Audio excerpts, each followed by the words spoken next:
What is going on, guys? It is Wrestlelamia here, back with another video. That's a return of Bad Bunny, a huge announcement from Triple H, and Rey Mysterio vs Damian Priest. Join us now as we look at the 24th April edition of Raw, as well as the wildest news stories and rumors you need to know, including CM Punk was backstage and kicked out by Vince McMahon on Raw. Was he looking to return? All the major fallout and much more. As always, we won't recap the show, but just look at the good, the bad, and the downright ugly. As always, we start off with the good is, number 1, Finn invited Cody to join.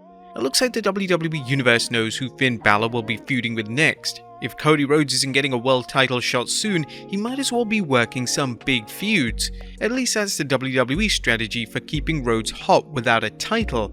Whether or not Cody gets a rematch is anyone's guess. Is this Vince's way of testing Cody to see if he can play the game? Well, no pun intended. And if so, a Cody vs Finn feud isn't the worst idea we've seen from WWE. After all, Cody could be wrestling Omos at Backlash. Number 2, playing those mind games. Somehow the WWE continues to keep the Usos drama fresh, not only keeping fans wondering if and when the bloodline will fracture, but planting the seeds that may be a matter of time before KO and Sami Zayn turn on each other. The storyline is certainly adding to the suspense going into Friday's Undisputed Tag Team Championship match. Hopefully the WWE will know when to move on to a new storyline, because no matter how hot a storyline is, there's no avoiding their getting old. Number 3, predictable but still entertaining. The LWO vs Bloodline was one of those matches where fans got so lost in the action and the precision wrestling that they forgot about the inevitable outcome. No one expected the Latino World Order to win, but their match with the Bloodline was fantastic. It had a good backstory, and it was a hell of a fun match to get into. Some brilliant Backlash build-up.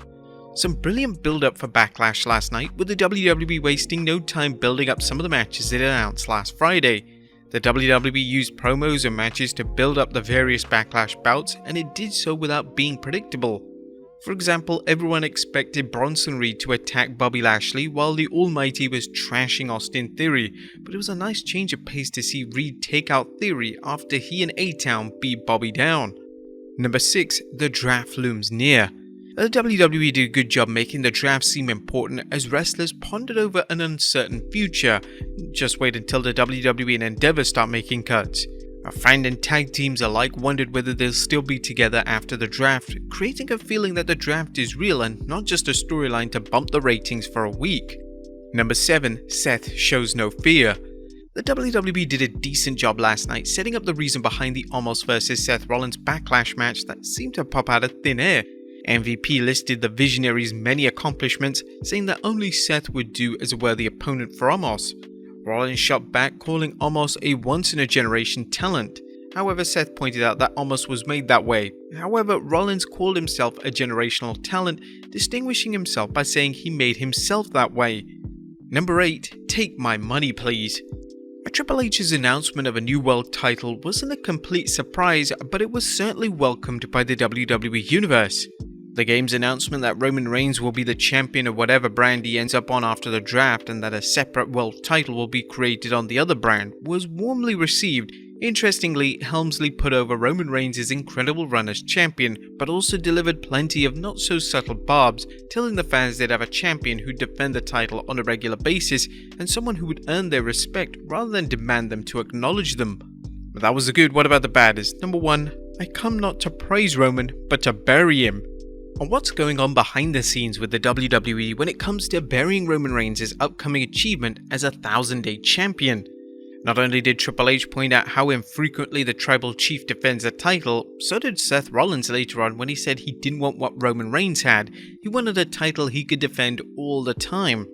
Rollins also alluded to other superstars being unhappy with the part-time champion, and while the points were valid, the WWE only has itself to blame, and it's somewhat hypocritical suddenly damning Roman for a situation the company created itself.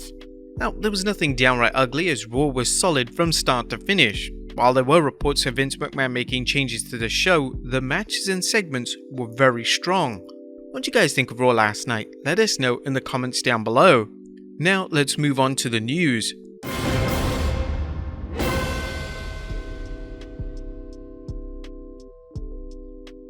Our first story looks at CM Punk backstage on Raw. Now, the current talk of the wrestling world is CM Punk's backstage visit to Raw at the Allstate Arena in Punk's hometown of Chicago and the WWE's unveiling of a new World Championship. Due to the sheer volume of today's wrestling news, we'll have an extra edition of the news covering the world title and the rest of the day's news. Was there a chance meeting? A PW Insider's Mike Johnson is reporting that Punk's visit to Raw arose after he was on the same flight as several WWE talents and staff, including one producer, and was sitting next to some of them on the flight. According to Johnson, Punk discovered the WWE was in Chicago and he stopped by, with Punk entering the arena with unnamed wrestlers. Next up, Punk and The Miz bury the Hatchet. And one positive note from Punk's visit was that he and The Miz apparently settled their beef. PW Insider's Mike Johnson is reporting Punk spoke to a number of talents who happened to be walking by, including The Miz. We're told that they spoke for some time, clearing whatever issues were between them from the time period Punk was on WWE Backstage. According to different reports, The Miz and Punk were once friends, but animosity may have begun when The Miz headlined WrestleMania 27. One of Punk's chief complaints with the WWE was that he never got to Main Event Mania. Now, over time, Punk called The Miz out on social media, including this brutal barb on Twitter that was subsequently deleted. Go suck a blood money covered in Saudi Arabia, ya dork. Now, if nothing else came from Punk's visit, a friendship may have been restored. Next up, how did the WWE superstars feel about Punk's visit? Now, as you might imagine, there are different accounts of how wrestlers reacted to Punk's visit. The PW Insider report on Punk's appearance noted, "We're told that the talents who saw Punk greeted him warmly, as most haven't seen him since 2014. Punk is a polarizing figure in the wrestling community, but he's not without his admirers, including wrestlers he inspired to enter the grappling game."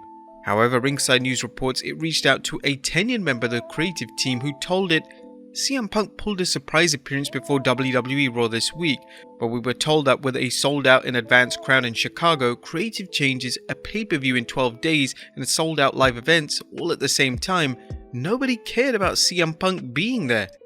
The Ringside News report hinted that the show was so hectic that no one had time to pay much attention to Punk's visit. However, we should note that number one, a member of the creative is likely to react differently to Punk's presence because they were incredibly busy. Number two, a member of the office may have been more likely to toe the company line and downplay Punk's appearance. Did he meet with Triple H? Well, one big question is whether Punk ran into Triple H, and according to PW Insider, the two met as Punk wasn't hiding his presence and remained in a common area, as opposed to being behind closed doors. We're told by someone who saw the interaction that the two shook hands, and Punk was asked if it was okay he visit, and if Levesque had time, could they speak for 2 minutes. Levesque allegedly said he had to make sure with the big guy it was okay, obviously referencing to Vince McMahon. It was perhaps a 1 to 2 minute interaction, even that. Was Punk looking for a return though? Given Punk's difficulties with AEW and the rumors he might be open to a WWE return, fans are asking whether Punk was testing the WWE waters. Dave Meltzer commented on the Wrestling Observer Radio saying, "The feeling in WWE was that he was here because he wanted back. Whether that's true or not, I have no idea. There were talks of him going back shortly late last year, but he couldn't go because he was still under contract. My impression is this with Paul Levesque in charge and not Vince. My impression was that they didn't have any interest in him at the time." A PW Insider presented a different take on things, saying, "For those who have asked if there was Punk trying to gauge WWE interest, we are told no. He's still under contract to AEW for what one person termed a lengthy amount of time and couldn't even negotiate with WWE at this point." However, there was talk that Punk may have been there to build interest in his rumored return to AEW. While that is unknown, PW Insider noted that both WWE and AEW higher-ups were shocked by Punk's appearance, with one WWE executive reportedly contacting PW Insider to see if the site had been hacked following the news of the Punk story. But Punk was asked to leave. Now, all good things come to an end, and so did Punk's visit, as he was reportedly asked to leave after about 20 minutes. Rumors even say that Vince McMahon made the call to make him leave. There was no conflict when Punk was told to leave, but the exact reason why he was asked to leave is open to debate. Some believe it was because Punk is under contract to AEW, which pundits pointed out shouldn't be a problem as several AEW stars appeared at the Hall of Fame. But others believe that Punk's past legal battles with WWE led him to being asked to leave. What do you guys think of this? Let us know in the comments down below, and I'll see you next time with some more wrestling content.